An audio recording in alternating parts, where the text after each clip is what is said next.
Hello students, कैसे हैं आप लोग। स्टूडेंट्स, आज हम लोग देखने जा रहे हैं एक्सरसाइज 17.3 का क्वेश्चन नंबर 5 से।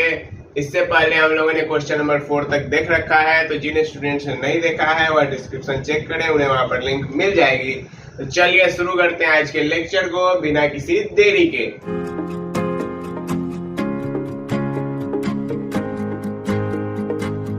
देखिए स्टूडेंट्स, क्वेश्चन नंबर 5 का है determine the sum of first 35 terms of AP if the second term is 2 and 7 term is 22। यानी कि आपको पहले 35 टर्म का सम निकालना है। यदि आपको दूसरा टर्म का वैल्यू 2 दे रखा है और सातवें टर्म का वैल्यू कितना दे रखा है, 22 दे रखा है। मतलब कि आपको T2 दे रखा है, कितना, T2 का वैल्यू 2 है। तो T2 को हम लोग क्या लिखेंगे, T2 को लिखेंगे a plus D. a plus D का वैल्यू कितना हो गया बच्चों, 2 हो गया। पहला इक्वेशन इसको मानेंगे। और सातवें टर्म का वैल्यू कितना है, 22 है। तो T7 बराबर 22 है। तो यानी कि a प्लस 6d बराबर कितना हो गया बच्चों, 22 हो गया। इसको दूसरा इक्वेशन मानेंगे। क्लियर है, कोई परेशानी यहाँ तक में नहीं। अब देखिए यहाँ से हम लोग क्या करेंगे, यहाँ से हम लोग निकालेंगे क्या, a और d का वैल्यू। क्या करेंगे बच्चों, यहाँ से हम लोग निकालेंगे a और d का वैल्यू। दोनों को सब्ट्रैक्ट करेंगे, कितना आ जाएगा, -5d बराबर -20। d का वैल्यू यहाँ से आ गया 4, तो d बराबर आ गया 4। अब आप d का वैल्यू जब फर्स्ट इक्वेशन में डालिएगा तो a का वैल्यू कितना आएगा, a का वैल्यू आ जाएगा -2। अब क्या करना है, अब आपको जो है 35 टर्म्स का सम निकालना है। तो लिखेंगे देयरफॉर S35 बराबर, तो क्या होता था फॉर्मूला, n/2 2a। a का वैल्यू कितना है, -2।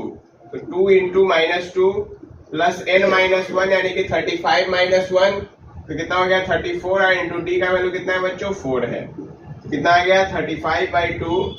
और यहाँ पे क्या बन जाएगा, -4 और प्लस 34, 4 जा कितना हुआ, 136। क्लियर है, तो कितना आ गया 35/2 इंटू 132। मार दीजिए इसको, कितना आया 66। कितना आ गया बच्चों, 66 आ गया। तो 66 इंटू 35 करेंगे, कितना आ जाएगा, कैलकुलेट करके देखिए।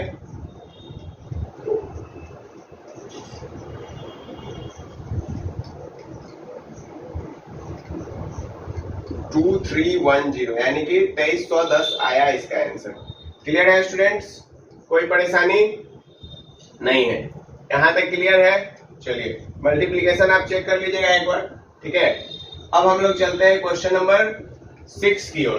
देखिए क्वेश्चन नंबर 6 कह रहा है if the sum of first pth term of AP is Q and Qth term is P, तो find the sum of P plus Qth term. देखिए आपको क्या करना है कि आपको pth टर्म का सम दे रखा है, P टर्म का सम दे रखा है Q, तो यानी कि SP का वैल्यू दे रखा है Q, तो यानी कि P/2 2a plus P-1 into D का वैल्यू आपको दे रखा है क्या, Q दे रखा है, ठीक है।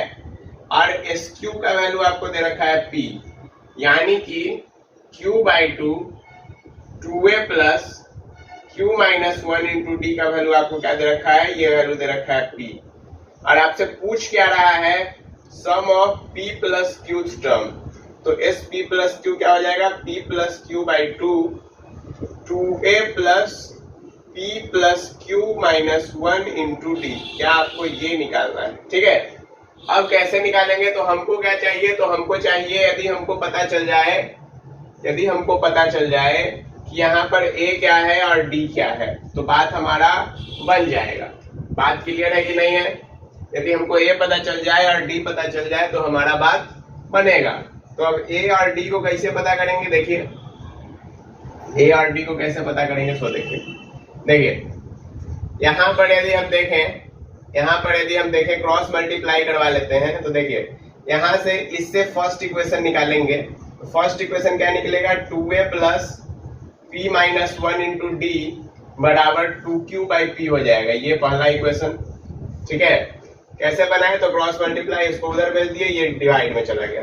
दूसरा यहाँ से बनाएंगे तो 2a plus Q-1 into D बराबर कितना हो जाएगा, बराबर हो जाएगा आपको 2P/Q, ठीक है। ये दूसरा हो गया। दोनों को घटा दीजिए तो ये तो मर गया, ठीक है। तो यहाँ पे बच गया P D minus D, multiply करवा दिया, minus Q D minus D, तो माइनस माइनस क्या हो जाएगा, प्लस डी हो जाएगा, बराबर 2q by P minus 2p by Q. Clear है। देखिए d से d मर गया, p माइनस क्यू को आप क्या ले लीजिए कॉमन, तो यहाँ पे बचेगा क्या, देखिए यहाँ पे बन गया आपका 2q square minus 2p square, ठीक है। तो 2p माइनस क्यू, एक second, 2q minus p into q plus p by क्या हो जाएगा, pq हो जाएगा, ठीक है। कोई परेशानी यहाँ तक पे नहीं है। अब देखिए इधर आ जाइए, इधर आइए, ठीक है, इसको इधर सॉल्व करते हैं। तो यहाँ पे अब यदि हम देखें तो ये टर्म और ये टर्म तो कैंसिल आउट हो गया -1 के साथ, तो यहाँ पे बन गया क्या, 2 इंटू क्यू प्लस पी है, तो माइनस लगा दीजिए बाहर में, क्यू प्लस पी और बाई डी क्यू, ठीक है। अब इस वैल्यू को हम कहाँ पे डालेंगे, इस वैल्यू को हम ए के जगह डालेंगे, इस वैल्यू को हम डी निकाले हैं, तो डी का वैल्यू ये रहा, तो डी का वैल्यू ये रहा, तो हमको अब ए निकालना पड़ेगा, तो इस वैल्यू को हम डी की जगह डाल देंगे, ठीक है। और जब डी की जगह डालेंगे तब ए निकलेगा, और जब आप सबको निकाल के इस इक्वेशन में वैल्यू डालिएगा, इसके बाद आप निकाल सकते हैं, सेम इसी की तरह जाएगा, इसकी तरह चला जाएगा। जब आप सब कुछ निकाल के वैल्यू पुट करेंगे तो आपका एस पी प्लस क्यू का वैल्यू कितना आ जाएगा बच्चों, एस पी प्लस क्यू का वैल्यू आएगा माइनस पी प्लस क्यू को ब्रैकेट में डाल देंगे। समझ में आया। जैसे मैंने इसमें कैसे किया है कि डी निकाला फिर ए निकाला, यहाँ पे भी मैंने आपको डी निकाल दिया क्योंकि डी थोड़ा दिक्कत हो सकता था आपको निकालना, तो मैंने आपको डी निकाल के दिखा दिया। इस इक्वेशन में डी का वैल्यू पुट करके आप ए निकाल लेंगे, और उसके बाद जो है जब आप यहाँ पे वैल्यू फिर पुट करेंगे ए और डी का, तो आपको वैल्यू कितना आएगा, minus whole bracket p plus q. Clear है। अब हम लोग बढ़ते हैं क्वेश्चन नंबर 7 की ओर। देखिए स्टूडेंट्स, क्वेश्चन नंबर 7 क्या कह रहा है, how many terms of AP -6 -11/2 -5 are needed to give the sum -25। यानी कि कितना टर्म है तो आपको n निकालना है, ठीक है। और आपको सम कितना दे रखा है, सम दे रखा है बच्चों -25, ठीक है। तो Sn का फॉर्मूला क्या होता है बताइए, n/2 2a plus n-1 into D, और बराबर में कितना हो गया -25 के। तो n का वैल्यू हमको निकालना है, ठीक है। देखिए अब a का वैल्यू कितना दे रखा है, a का वैल्यू दे रखा है -6, अच्छा। d का वैल्यू कितना दे रखा है, d का वैल्यू दे नहीं रखा है, निकालना होगा -11/2 और -6, तो यहाँ पे बना देगा +6, यानी कि ये कितना हो जाएगा बच्चों, ये हो जाएगा -1/2 +1/2, ठीक है।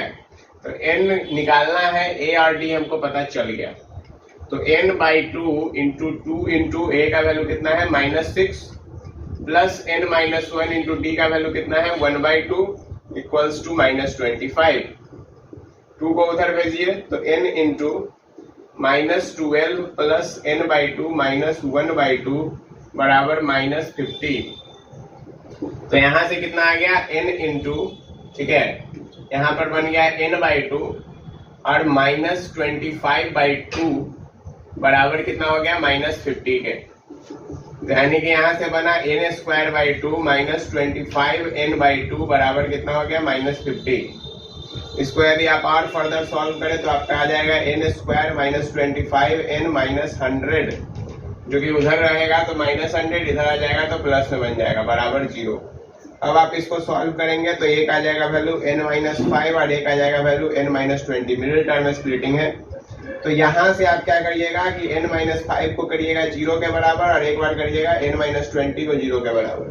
तो यहाँ से जो है n का वैल्यू कितना आ गया बच्चों, n का वैल्यू आया 5 और n का वैल्यू कितना आया 20। तो n के दो वैल्यू आएंगे, एक वैल्यू आएगा 5 और एक वैल्यू आएगा कितना 20। समझ में आया क्या किए, कोई ज्यादा परेशानी नहीं करना है, आपको सम दे रखा है, आपको a निकाल लिए, d निकाल लिए और वैल्यू बस सब्स्टिट्यूट करिए। यहाँ पे क्वाड्रेटिक इक्वेशन बना, उसको जो है मिडिल टर्म में स्प्लिट किए और उसके बाद जो है हमने इसको सॉल्व कर लिया। कोई परेशानी बच्चों नहीं है। चलिए अब हम लोग चलते हैं क्वेश्चन नंबर 8 की ओर। इसमें आपको क्या करना है कि इसमें जो है x का वैल्यू निकालना है, यहाँ पे जो x दे रखा है इसका वैल्यू निकालना है, ठीक है। अब x का वैल्यू निकालना है और हमको क्या दे रखा है, सम दे रखा है, हमको फर्स्ट टर्म दे रखा है, हम कॉमन डिफरेंस निकाल सकते हैं। तो हम लोग को a का वैल्यू पता है, b का भी वैल्यू पता है, ठीक है, और सम पता है। तो सबसे पहले तो हम n निकालेंगे। n क्यों? क्योंकि हमको पता तो चले कि x कौन सा टर्म है। तो n निकालने के लिए formula n/2 2a plus n-1 into D का वैल्यू कितना है 5 बराबर हो गया 148 के, ठीक है। अच्छा, अब यदि आप देखें तो यहाँ से n into 2 plus 5n minus 5 is equal to, इसको उधर से गुना करवा दीजिए तो कितना हो जाएगा 296। तो यहाँ पे बन गया आपका, देखिए 5n² 2 माइनस 5 यानी कि -3n माइनस 296 इक्वल्स टू 0, ठीक है। अब हम लोगों को क्या करना पड़ेगा, अब हम लोगों को करना पड़ेगा मिडिल टर्म स्प्लिटिंग, ठीक है। यहाँ पे क्या करना पड़ेगा बच्चों, यहाँ पे हम लोगों को करना पड़ेगा मिडिल टर्म स्प्लिटिंग।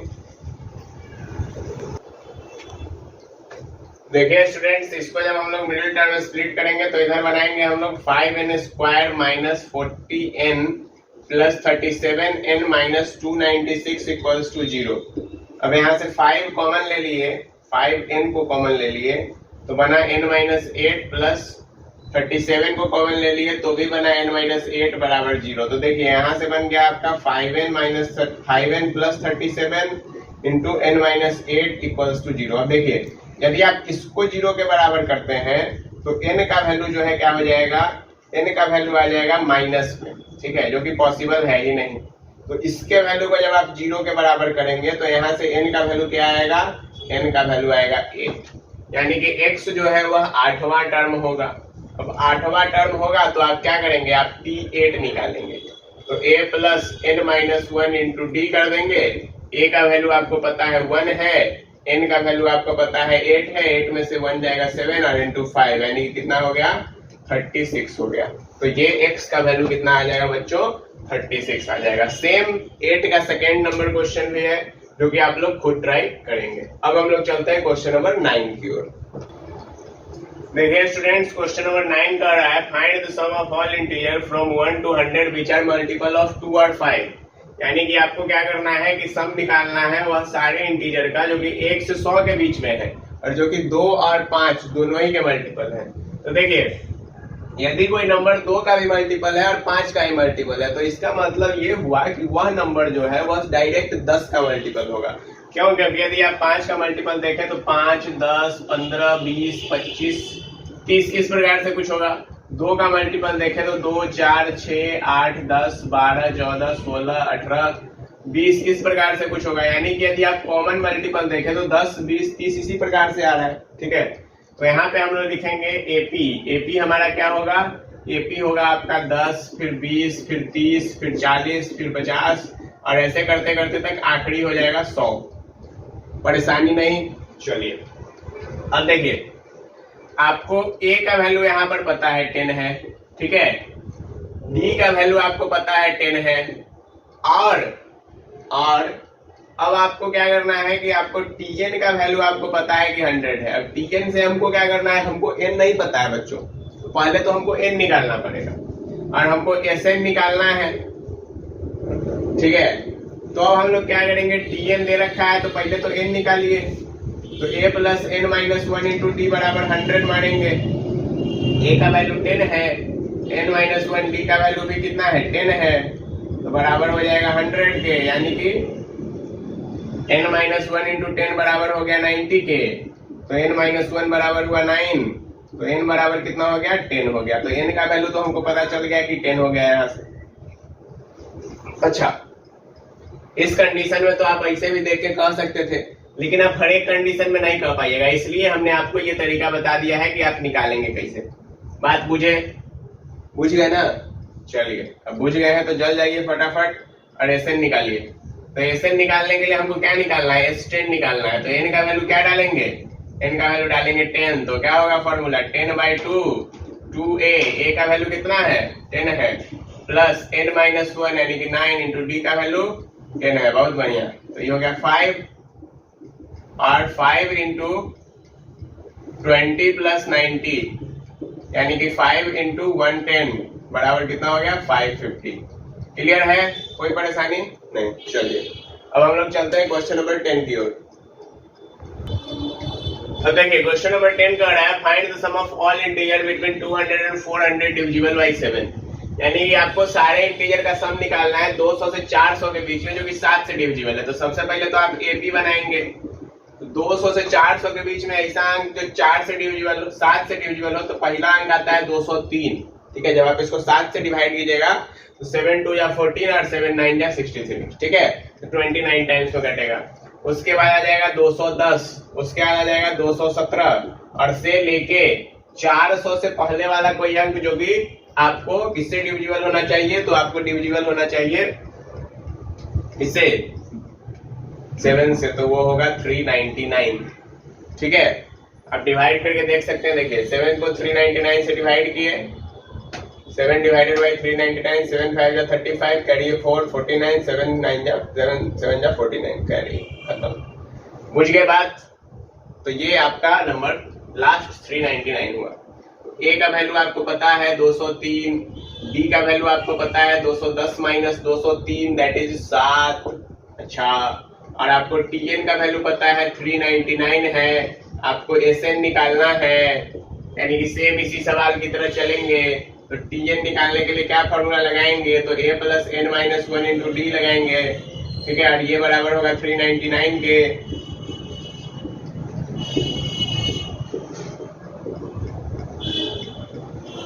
पुट करते हुए चलते जाइए।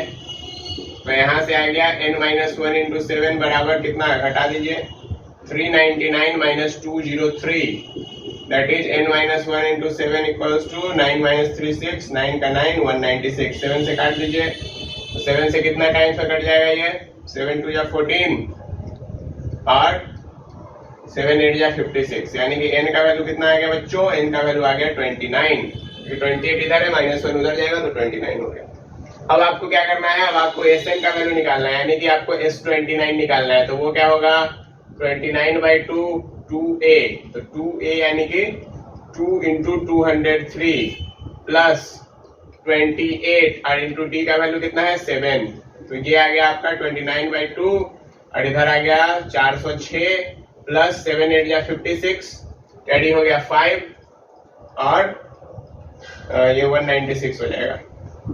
तो 29 बाई 2 इंटू कितना आ जाएगा 6 हो गया 12, 9 का हो गया 10 और ये हो गया 602, यानी कि ये हो गया 301। और 301 को जब आप 29 से इंटू कीजिएगा तो जो भी आएगा मल्टीप्लाई करके आप लिख लेंगे। कोई परेशानी बच्चों नहीं है? तो आज के लेक्चर में इतना ही हम लोग रखते हैं, फिर मिलेंगे हम लोग नेक्स्ट लेक्चर में नेक्स्ट क्वेश्चंस के साथ।